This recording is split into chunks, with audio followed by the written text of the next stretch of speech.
Welcome to Bobby Owsinski's Inner Circle. I'm Bobby Owsinski, and this is a show all about music production, and the music business. My guest today is Senior Manager of Audio Services at Disney Publishing Worldwide, Nick Peck. But first, I'd like to thank Jeff Florio and Scott Sill for having me on their radio show last week. The radio show is The Flow Guitar Enthusiasts, and you can hear it if you go to flowguitarenthusiasts.com. It's Flow, F-L-O, guitarenthusiasts.com. Thanks again for having me on. I had a really good time being there, and I hope you guys enjoy the interview.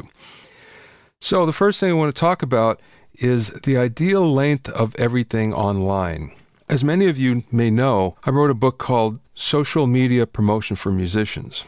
And the reason for that was because there's a lot of musicians and a lot of artists, a lot of bands, music execs, producers, engineers that are online on various platforms and really don't know how to use it for promotion. So I wrote a book that's exactly that. It shows you how to promote yourself or your band or your music online. And it takes you through various steps on all the platforms, from Facebook to Twitter to YouTube to Google+, even Pinterest for that matter. All about your website, about your branding, about your mailing list, all those things. So you might want to check that out. You can find it and find some excerpts on my website, bobbyowsinski.com. But anyway, in the book, I write a lot about the ideal length of things online to get the most engagement. So, for instance, with Twitter, you may have 140 characters per tweet, but generally speaking, if you use all of those characters, you'll get less engagement than if you use fewer.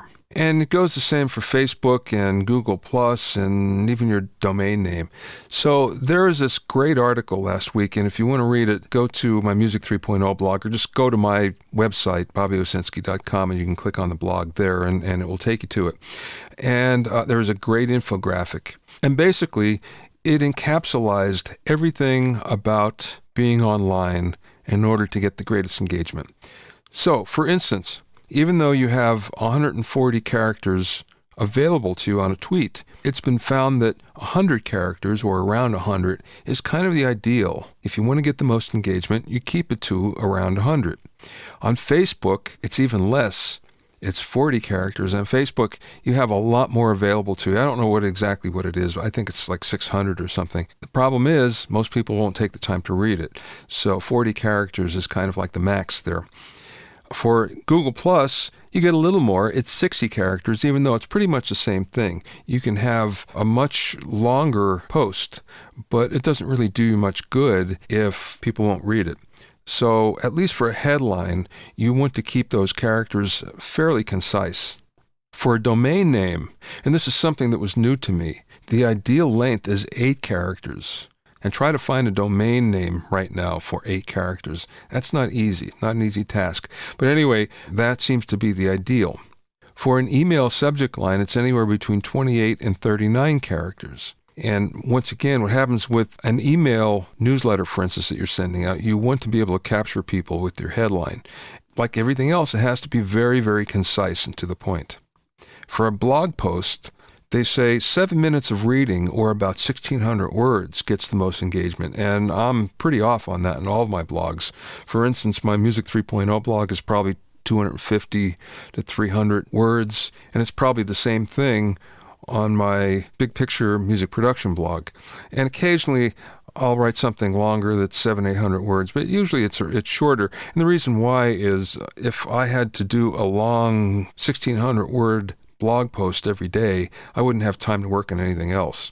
That really takes a lot out of you. My Forbes posts, for instance, are somewhere around 700 to 800 words, and sometimes a little longer, but not much. And that takes me about 3 hours. So you can see that this is not trivial. So obviously, if you're going to hit that 1,600 words, you're probably going to be doing it once a week. Usually that's not enough for a blog. If you want your blog to really catch on, you have to do it more often. So usually the more often you do it, the better. One other thing, with the site title tag, it should be 55 characters. So for instance, the title of your site, the title of your web page, 55 characters is the max you get anyway, but you don't want it to be any more than that because people just won't see it. So anyway, there is an ideal length for everything online. If you want to see the infographic or learn more about it, just go to my website and then click on the Music 3.0 blog, and you'll see all about that. And again, check out Social Media Promotion for Musicians because it has a step-by-step method for promotion online on just about every platform. The next thing I want to talk about is making your songs different. And what brought this up is every week I get a lot of emails, a lot of posts, a lot of comments that basically say, listen to my song. I would really love to listen to them all. But again, it's time consuming to be able to listen to something and then comment on it. So I usually don't. I'll do a few, but I don't do enough, and I apologize. I really want to, but it's a time management factor. One thing I should say, though, a lot of times the songs I've been hearing are very derivative. They might be 70s or 80s rock, for instance. And the real problem with that is, yes, you can do that, but if you really want to be successful with your songs, you have to be different. You can't just copy that. It has to be something that takes it another step beyond. You can't just copy the genre. You have to take it beyond what had happened before. So, for instance, if you're going to sound just like Journey, well, that's not good enough. There already is a Journey. Your songs have to copy Journey and then go another step. Now, that other step, that's where you earn the big bucks. I can't tell you what it is, but you just have to be different. You have to be at least as good and better. And really, when it comes down to it, most music is like that. I'll take the blues, for instance. A good example of that is the blues. I was at the Blues Music Awards in Memphis a few weeks ago. And I have to say, most of the acts were great. And that's the whole thing with blues. You can't get by with being good or very good, because then it just gets boring after a while. You have to be great. You have to be on that next level. And most music is like that. Now, if you're playing in a club or something, yeah, you can be good, you can be very good, you can be excellent. But if you're trying to compete with what you hear in the radio, with what's a hit, with touring acts, you have to be great. You have to be at least as good as they are and go in another direction. Well, that's the advantage of doing newer music, because, in fact, you're able to create, you're able to experiment a lot easier. If you're trying to copy music that everybody knows, you're trying to copy a genre that has, at least ad hoc standards. They expect a certain thing. For instance, if it's metal or speed metal or whatever, there's a certain sound that's expected, and you have to give them that. Plus, you have to go beyond it. You have to be something different. The only thing I say is, if you're going to send me something, I'll be happy to listen if I can. And again, if I can. I'm going to try. That doesn't mean I always get to everything. But make sure that you keep this in mind. You can't just be good. You can't just be really good. You have to be great. If you're going to copy a genre, copy it the best you can, then go another step. So all I'm trying to say is, what you're trying to accomplish is greatness. You don't just want to be good. You just don't want to be very good. You don't even want to be excellent. You want to be great in order to compete with what you know is really good. If you have any questions or comments, send them to questions@bobbyoinnercircle.com, questions@bobbyoinnercircle.com. I'd love to hear any comments that you have, so please send them. My guest today is Nick Peck, and he's a compadre from the Audio Nowcast, the other podcast that we do together once or twice a month. Nick has been in the interactive media world for a really long time, and he's worked with some of the biggest gaming companies like LucasArts or Activision, EA, and Sony. And right now, he's a senior manager of audio services over at Disney Publishing Worldwide. The games and apps that he's worked on include X-Men, Star Wars, The Muppets, Guitar Hero, and Disney titles like Frozen, Brave, Mickey Mouse Clubhouse, Monsters University, and dozens more. I spoke with Nick via Skype at his office at Disney, and here's Nick. And I'm here with Nick Peck, my buddy from the Audio Nowcast. Welcome, Nick. Well, thank you, Bobby. It's great to be here. Thank you so much for inviting me. Let's start off on something that's near and dear to my heart, and I know for sure it is to you as well. Organ trios. I had no idea until I was looking through your website that you're into organ trios, and I find that so fascinating and interesting and cool.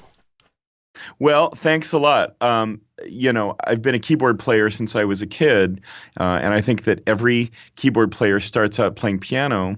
And then I got into synthesizers quite a bit in the 80s. And after a while, I really became fascinated by the organ, this instrument that I would hear over and over again in every different style of music. It would be in rock, and it would be in country, and it would be in jazz, and it would be in funk. And it was this phenomenal, powerful, growling instrument. I think it's the way I like to think about it is that the Hammond is sort of the Harley Davidson of keyboard instruments. You know, it's this thing that has got so much power, and it's something that can really compete with an electric guitar player in a band situation. And the more that I learned about it, the more excited I got about it, and the more that I discovered that it really has its own performance practice that's very different than playing piano or playing synth. I mean, obviously the notes are the notes, and the keys are laid out the same way, but there are so many other different sounds that you can coax out of the Hammond, and so many different controls that you need to be able to use to be able to do that effectively. And learning how those controls work and learning idiomatically how the instrument is played becomes a whole performance practice of its own. And once you start going down that road, then you start exploring a lot of the different organists that were out there to try to learn from what it is that they did. The Jimmy Smiths and Joey DeFrancescos and Dr. Lonnie Smith and Chester Thompson and all of these different people. And as I started listening through that material and finding out more and more about some of these organ groups, particularly the ones from the late 60s and the early 70s, a lot of blue note types of organ groups, I found all of this music where you had jazz chords and a little bit of that kind of harmonic complexity, but it was still rooted in this funky, wonderful rhythm that would allow people to just be able to get down and groove with it. So you could sit there and listen to this material on an intellectual level and try to get into what the jazz chords are and how the person was playing melodies over it, or you could just get down and shake your booty and have a good time, and it worked really well in either case. And so that became my fascination with those types of instruments. I just love the Hammond myself, but the one thing I can't do is kick bass very well. And whoever can do that just, has my undying attention and love. Well, I totally agree with you. I also cannot kick bass very well. But what I discovered along those lines, so there's a couple of things. First of all, I think for you to be able to do that, you really need to be able to pick up that skill when you're pretty young. It's pretty hard to be able to pick that up later on because there's this notion that you already have two hands that are moving, right? The left hand is doing something, the right hand is playing melodies and comping chords. Your right foot is on the volume pedal because remember, the Hammond organ is an electric instrument, and so therefore you're creating your crescendos not like you would with a piano by playing the notes louder or softer, or with more or less velocity. You're playing it by moving this pedal up and down and creating crescendos that way. So you now, just like a drummer, you've got three limbs already doing their thing, and then you have your fourth limb, right, your left foot, which is able to move around and tap on these very large wooden slats that are under the organ, and you need to be able to know unerringly where those places are to be able to reach down and be able to kick bass. It is something that I haven't had enough time in my life to be able to do, and when you're taking organs out on the road, it's really too cumbersome to be able to bring a pedal board anyway. So I was feeling bad about that until I discovered a little bit more about how Jimmy Smith, the greatest Hammond organ player of all time, kicks bass. And what he would do would be he would use the left foot to reinforce the primary bass line that he was playing with his left hand. Yeah. So let's say that he's sitting there and playing an F7 chord. He might be, arpeggiating the F7 or playing some sort of a scalar material with his left hand, and he's just reinforcing the notes on the rhythm with his right foot playing an F note. And so as soon as I discovered that, I said, okay, that's all right. The real thing that I need to be able to learn and the thing that I need to be able to get good at instead is being able to lay down a really solid bass line with my left hand, and then obviously not just be able to play chords and melodies over it, but be able to improvise fluidly over that left hand. That, I think, is the ultimate challenge and the most important challenge for an organ player to be able to do. Yeah, just to be able to get that independence between your limbs and thinking as well, because you have one part of your brain on your left hand and the other part in your right hand, and wow, that's not easy. It's just like being a drummer. It's the same kind of thing. And ultimately, what you end up needing to do is the left hand is deprioritized over the right hand. And so, you're playing along and you practice and you come up with a good bass line. And, you start by just being able to play that bass line over and over and repeating it. And eventually, you start putting additional notes in and you have enough of your CPU, I guess, enough of your brain bandwidth to be able to start changing it around a little bit. And then after a while, you become so fluid with that kind of stuff, and you've developed enough kind of walking bass tropes with your left hand that it becomes much more comfortable to be able to move chromatically, let's say, from one chord tone to another chord tone with your left hand while still putting most of your energy into what it is that you're doing with your right hand. That's very cool. Let's switch up for a second here. I want to talk about what you do at Disney. I know you're the senior manager of audio services, but what actually does that mean? What that means, I do the same thing that I did previously at Activision and at Skywalker Sound and at LucasArts before that, which is I have a team of audio professionals and I manage their day-to-day workload in terms of a whole number of different projects at the same time. At Disney, I work for Disney Publishing, which is one part of Disney. Of course, it's an enormous corporation, and we make lots and lots of iPad apps as well as iPhone stuff and some Android stuff, but the majority of what we're doing is apps for the iPad. We're typically working on about 10 different projects at the same time, and I personally will do sound design or music composition on some of those apps, but I also have a bunch of people. I have a team of about 9 folks. 3 of them are primarily focused on dialogue. One of them is a full-time music composer. One of them is a full-time sound designer. No, 2 of them now are full-time sound designers, and then I have another one who is sort of a producer who handles a lot of contracts and that type of thing. And so what I really do is a combination of fighting fires to make sure that everybody gets their needs met, and moving resources around to be able to make sure that the multiple projects that we're doing, get done smoothly and everything gets done in a timely fashion. So in any typical project, we might have dialogue that we have to do. So we might be casting, or we might be using, some of the wonderful voices that Disney already uses. So, Mickey Mouse and Minnie Mouse, and so the people that are being used for all of the Mickey television shows and radio and all of those things. So we would be casting them. We'd be working on scripts. We'll be sound designing. So if we're doing something for Mickey Mouse Clubhouse or Planes or whatever it might be, we'll be working with sonic materials that are similar to what's done in the film or in the TV show that we're working with. Sometimes we'll get sound effects from the developers of the show or the movie so that we can really have things be as common as possible. We can really try to work within the aural landscape that they've created. And then as far as music goes, we're always writing new music, very often in the style of a particular franchise. So, we did a storybook app for Frozen, for example, and Mark Grisky, my wonderful composer who I've worked with for over a decade now, he wrote half an hour's worth of new music in the style of the music that was written for the film. And wow. we loved it, and the producer of the movie loved it, everybody loved it, and that allows us to be able to, create music that fits better within an interactive idiom than being able to pull the music from the film itself. Is there a difference between doing what you're doing for games and doing what you're doing for apps? No, I don't think so. There's a difference in scope. So when I was doing Lego Star Wars or Star Wars Battlefront or Guitar Hero or some X-Men games that I've worked on, by virtue of the fact that these are things that are coming out on a console, they're much higher price point. These are $50 and $60 titles. They're much larger in scope. Their development times might be 18 months or 2 years, and the result of that is that you have a whole heck of a lot more content that you're generating. Apps are more fleet. They're less expensive. You're not meant to sit there and have it sort of consume your whole life all day, although some of the ones that I've done, people like an awful lot, which is great.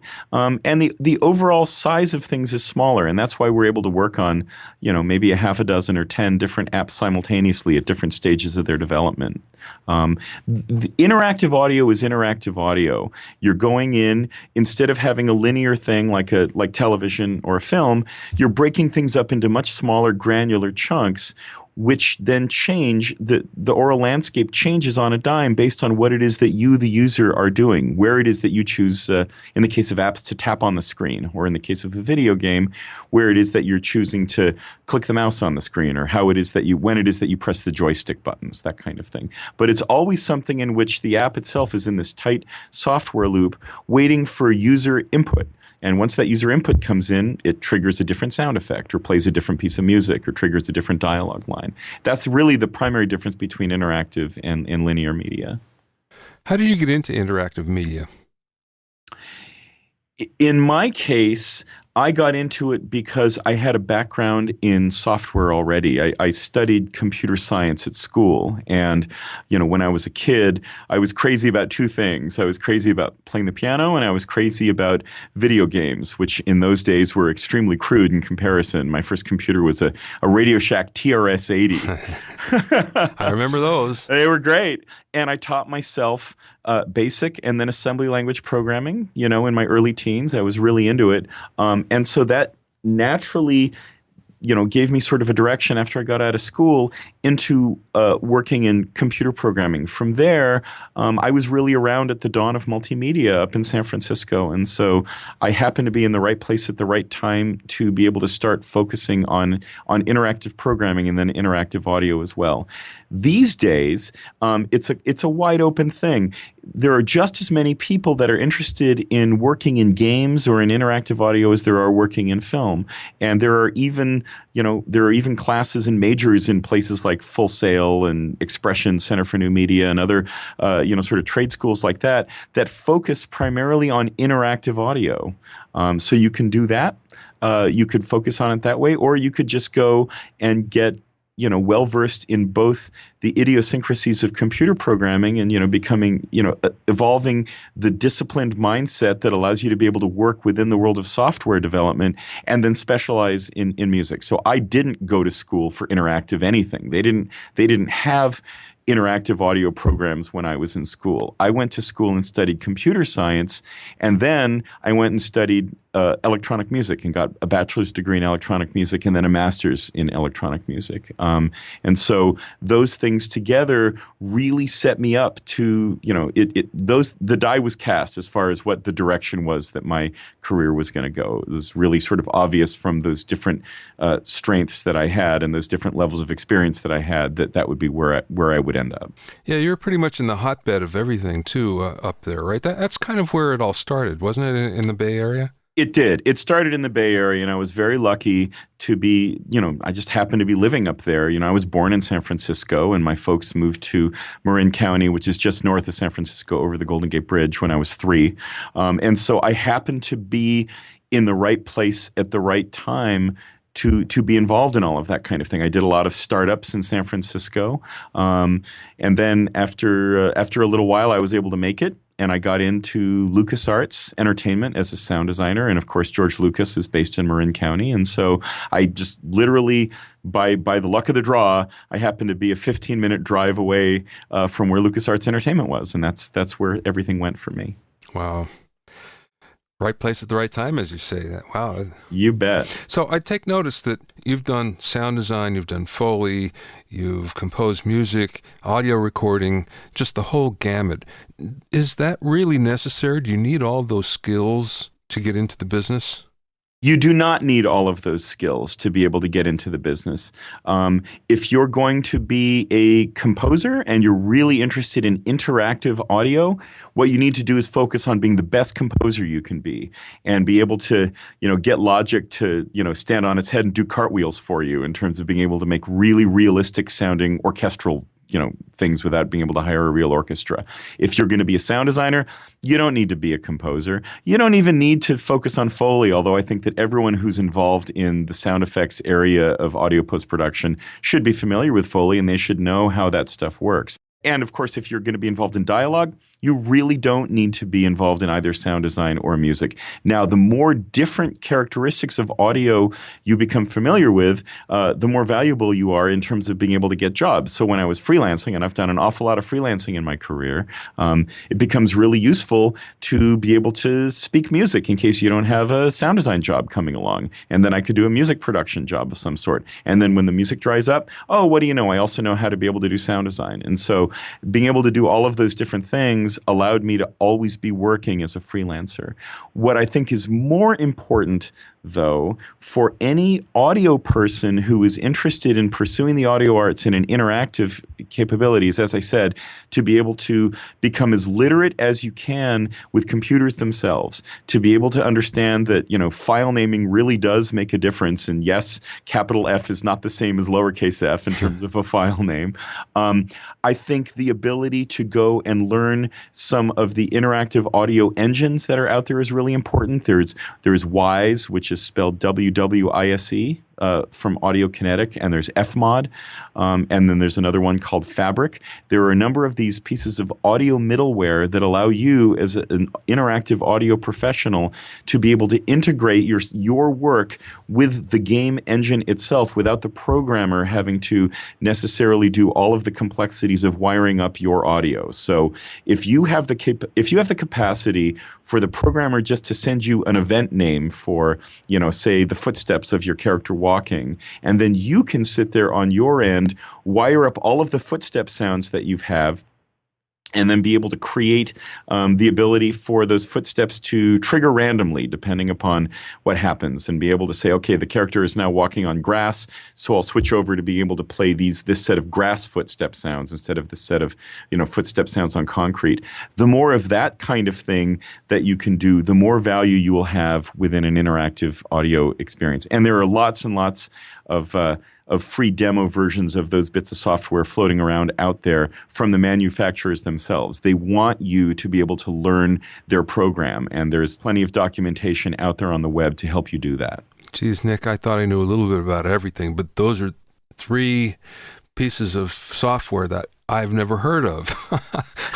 I feel like I'm in the Stone Age when it comes to that. I have no idea. That's okay. I felt like I was in the Stone Age as far as Twitter and Facebook went. Once I started hearing you pontificate unbelievably on those particular topics and social media for musicians. So, we all help each other. What's the hardest thing that you have to do in your job? The hardest thing I think you have to do in any job is manage people and manage yourself and have diplomacy, even when there are things that you don't agree with. The ability to roll with the punches and be flexible in your thinking, I think, is very important. The most important thing So the most important thing is people skills. And that's true regardless of whether you're an audio director or an insurance salesman. It doesn't make any difference. You get where you are in this life by being friendly to people, and you get where you are in this life by being able to communicate effectively with people. I think that's super important. The other thing that I frequently say when people ask me how it is that I was able to make it and how I've been able to do audio full time for so many years, is that while I'm a creative guy, I still know what a calendar is. And the ability to be able to deliver your work, the ability to deliver what you say you're going to do when you say that you're going to do it is key to being able to have a sustained career doing this. So I guess your schedule must really dictate a lot of what you do then, right? Are you on a tight schedule on these apps? Yes. I have never not been on a tight schedule in terms of all of the interactive audio work that I've done. Even tighter when you start getting into working on these smaller projects, because there are so many of them that people are doing. So regardless of whether it's where I currently work or any other software company that is developing interactive media like this, we're always generating a lot of content quickly. Well, like how quickly? How fast do you turn an app around?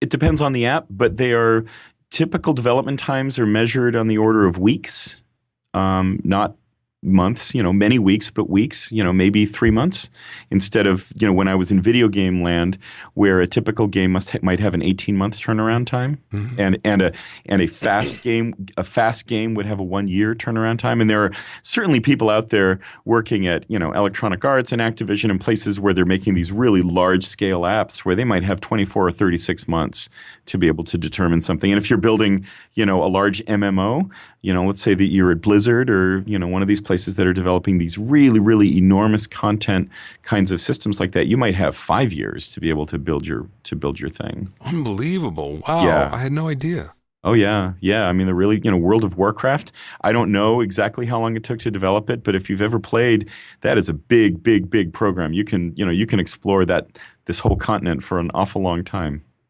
Is there a special audio technique that you have to use doing interactive audio? In other words, is there a set of, I don't want to say rules, but techniques that you have to abide by that maybe you wouldn't do doing music? Absolutely. There's a couple of things. First of all, because of the fact that you don't know how long something is going to be playing back in interactive audio, you need to generate a lot of loops. So you might have a loop for an ambience. Let's say that you're in a forest. Well, you're going to need to be able to have, the sound of the forest be able to go for a long time, and you want to be able to create a loop in which you don't know when it is that the loop turns over. You don't know when it is that you go from the end of the material back to the beginning again. So Yeah. you want the loop to be seamless. You want it to be as long as you can to be able to make it something effective where, the player isn't saying, wait a minute, I just heard that bird chirp again. I just heard that bird chirp 10 seconds ago. But you have to balance that against how long, the larger the size of the file, the more time it takes to download or the more space it takes up on the CD or on the DVD. So you have to constantly balance how long you want to make these things with the bandwidth limitations of what it is that you're working with. Well, who controls that? In other words, is that you that would go to somebody in your team and say, okay, you only have this much storage space that you have to do this in? How does that determine? Usually it's determined by the developer or the producer of the project. They might say, oh, this is your bit budget for all of audio. How do you want to, spread that out? How do you want to handle that? I have found that in modern days, that is no longer as much of an issue as it used to be. In the late 90s and the early 2000s, asset size was really, really important. These days, most people have Wi-Fi at home. They have the ability to be able to download a fairly large amount of content. Most people have iPads that are at least 16 gigs, but they go up to 64 gigs. So you have an awful lot of space to be able to play with. The typical assets that are being downloaded as far as audio goes are going to be MP3 or Ogg Vorbis or something else that might have about a 10-to-1 compression ratio over, a 1644 WAV file. So you have more room than you used to along those lines, although it's always a sensitive topic.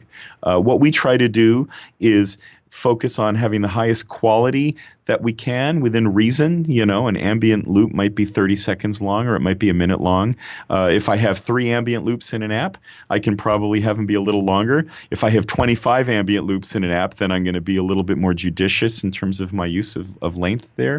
And it's really important for us to focus on compressing the audio at the highest rate we can. So, there's nothing I like less than sending high-res files to some developer and have them turn around and crush them down to, a 16 kbps MP3 and just squash the life out of it. So typically I like being able to have 128 kbps for mono files and 256 for stereo.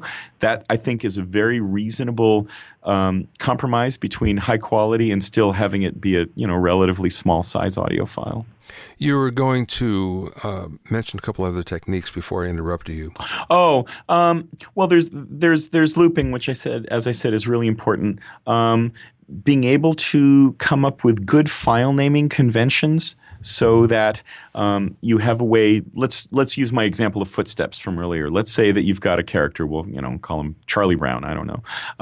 And Charlie Brown has got walk sounds and run sounds for his left foot and his right foot for grass, concrete, gravel, metal, and wood. Well, you're going to want to go in there and be able to come up with a really codified way of being able to label all of those different files so that it becomes very easy from a programming standpoint to know what it is that you have. So you might have it, a file name might be something like FS for footsteps underscore Charlie Brown for the character underscore, and then the surface type, let's say wood underscore walk underscore left for his left foot underscore O1, and then O2 and O3 and O4, so that you have 4 variations of Charlie Brown walking on grass, or walking on wood, whatever it might be. And then you have running on wood, and then you have walking on grass and running on grass and walking on metal and running on metal. So it becomes really important to develop a really disciplined, and very computer sciencey oriented thought process towards the way it is that you're actually labeling and organizing your files. Folder structures are really important in the same way. It sounds like a huge number of files. Is there kind of like an average number of files that you have for an app? It depends. It depends completely on the app. If it's something that is very game oriented, it could have as many as 800 files by the time you finish having all of your dialogue and your music and your sound effects in there. If it's something that's a little bit smaller, for example, I did a wonderful app called The Monster at the End of This Book, which was a Sesame Street title that I remember reading when I was a little kid and absolutely loving it. And so I was so thrilled when I got to do the app version of it. That couldn't have had more than, I don't know, 50 or 60 files in it. So it's going to be it's going to be somewhere in there. And of course, once you start talking about these big games, the World of Warcrafts of the world, those let's see, Star Wars: The Old Republic, I believe, had 100,000 dialogue files. Whoa. Just dialogue files. Projects like that are so massive, it's really hard to even think of them, in terms of an individual person. It just takes so many man years and such a large team of people organizing that much content. And you really have to be on your game in terms of file names and organization for things like that. How do you keep track of all that? You have people whose whole job is just to keep track of all of that. Wow. Yeah. I can't imagine the database on that. It must be unbelievable. And the storage space that you'd probably need for that too. Yeah, absolutely. The thing is with a terabyte hard drive costing $100 these days, it's not that the storage part isn't as big an issue. The biggest issue is really just keeping everything organized, just keeping spreadsheets using Google Docs or, Excel spreadsheets or whatever, or databases, FileMaker, things like that, to be able to control such an enormous amount of content and then be able to go back and QA it to make sure that, the dialogue line that you recorded is actually the dialogue line that you're supposed to get when you tap on the character in this particular sequence at this particular time when he's talking to that particular character. It's pretty mind-boggling. The QA, I could imagine that must be crazy. Yeah. Well, there are very large, when you're talking about projects of that size, you're talking about very large QA teams. I mean, if you're going to be doing something along those lines, and that's why the development cost for a big video game like that can be upwards of $100 million for the same reason, that it's that much when you're talking about a big Hollywood action film. You just have lots and lots and lots of people sitting in front of computers pounding away on whatever small part of the larger whole that they're doing. Unbelievable. Well, here's another question for you. So when you're doing a voiceover, mm-hmm. and you're doing it for one of the characters that's using, like a Mickey Mouse voice or Donald Duck or something like that. Yeah. Is there a different technique for recording that than, what we do in music for a vocal? Oh, sure. Sure. There's a different technique because VO, whether it's, Disney or anybody else, it doesn't really matter. VO is acting. And so our goal there is to be able to wring as much out of the meaning of the script that you're reading as you possibly can. You don't have the melody that's carrying so much of that meaning. We just have we have the dialogue itself trying to be able to guide that kind of thing instead. Good voice directors are people that understand what acting is all about. I don't claim to be one, but fortunately I get to work with a lot of really good voice directors. And the very best VO artists that I've come across are all really good actors. That's where they come from. Maybe they don't have, the right looks for the stage, or maybe they just have such a rubber set of vocal cords that they have been able to generate all of these different characters and all of these different sounds out of their voice, and so that's the direction that they've gone. But the good VO actors that I've run across are all really great actors, and so a good voice director's job is to guide them in their acting in the same way that a film director would be guiding an actor in terms of both the visual as well as what it is that they're saying. A music producer is working differently. You're not generally, you don't have as many lines that you have to get through in a song. A typical VO session, a 4-hour session, you might end up with 240 keeper lines. So that's quite a bit. That's quite a bit of content that you're going through. So. No kidding. Wow. Yeah. So you've worked on so many great projects. Which one is the most memorable to you? There are so many. Let's see. I think the most memorable for me is whatever the one is that I just finished that I'm the most proud of, and one that I haven't mentioned yet on the Audio Nowcast because I couldn't talk about it until it was released. Just got released last week, and I'm enormously proud of it. It's the Frozen Karaoke app, and it's an app that I was the creative director on, and in addition to doing all of the audio production on it, and it allows people to be able to listen to the background music and the original singing from the Frozen film while looking at the visuals from the film. I mean, the 25 minutes of the film is in this app. And then when you're ready to record yourself, you turn off Idina Menzel and Kristen Bell and you sing over the backing tracks from the film. Then when you're done, you're able to export that to yourself as an MP3. Oh, very cool. Oh, I'm so excited about it, Bobby. We're releasing it in so many different languages, and it's already all over the world. And I'm just very, very thrilled creatively that this thing with this music that I respect so much and that I love so much has gotten out there and that people love it. It makes me so happy. Well, congratulations on that. That sounds very cool, Nick. Yeah, thanks, Bobby. I'm really psyched about it. Well, thanks for being with me today. This was great. All the things that I always wanted to talk to you about when we do the Audio Nowcast, I finally got a chance to ask you. So this is great. And again, on the Audio Nowcast, it's very cool because of the interaction that we have amongst one another. But one of the things that also happens is sometimes you just can't say enough about what you'd like to say. You can't talk enough because there's other people that want to voice their opinions, and they should.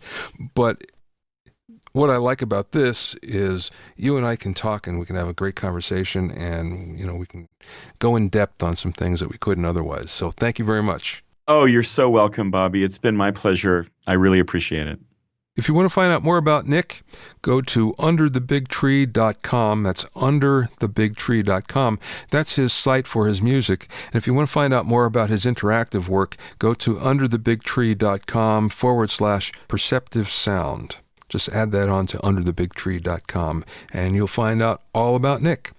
Thanks for listening and being part of my inner circle. Remember, if you have any questions or comments, send them to questions@bobbyoinnercircle.com, questions@bobbyoinnercircle.com. Many thanks to Steve Cherubino, who's the person that really puts this together. Behind the scenes, I thank him for this because if it wasn't for him, I wouldn't be doing it. He's also the host of the EDM Producer Podcast at edmmr.com.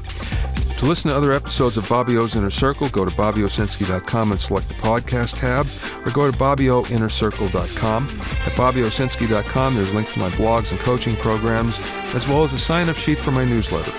This is Bobby Owsinski. See you next time.